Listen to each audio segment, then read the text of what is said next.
எல்லாருக்கும் வணக்கம் ஃப்ரெண்ட்ஸ். இப்போ நம்ம ரொம்ப சிம்பிளாக டேஸ்ட்டான செமி கிரேவியில் ஒரு மட்டன் குழம்பு பார்க்க போகிறோம். ரொம்ப சூப்பராக இருக்கும், ரொம்ப சிம்பிளாகவும் இருக்கும். அதுக்கு ஃபஸ்ட்டு ஒரு பாத்திரத்தில் எண்ணெய் சேர்த்துக்கலாம்.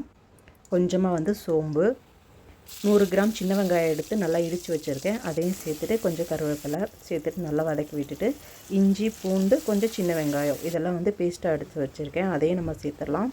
அப்புறமா ஒரு 2 ஸ்பூன் குழம்பு மிளகாத்தூள், மஞ்சள் தூள், கொஞ்சமாக வத்தல் பொடி இதெல்லாம் சேர்த்துட்டு அந்த எண்ணெயிலேயே நல்லா மிக்ஸ் பண்ணிவிட்டு ஒரு 1/2 கிலோ மட்டன் எடுத்து வேக வச்சுருக்கேன். ஸோ அதையுமே இந்த மசாலோடு சேர்த்து நல்லா மிக்ஸ் பண்ணி விட்டுறலாம். மிக்ஸ் பண்ணிவிட்டு நம்மளுக்கு செமி கிரேவி பாத்திரம் தான் வேணும். அதனால் கொஞ்சமாக மட்டன் வேக வச்ச தண்ணி அதையும் ஊற்றி நல்லா கொதிக்க விடலாம். கொதிக்க விட்டு மிக்ஸ் பண்ணி இறக்கணும் அப்படின்னா ரொம்ப சூப்பரான டேஸ்ட்டான மட்டன் செமி கிரேவி. லைட்டாக மேலே கொத்தமல்லி இலை தூவிடலாம். சூப்பராக ரெடி ஆகிரும். ஸோ நீங்களும் ட்ரை பண்ணி பாருங்கள். தேங்க்யூ.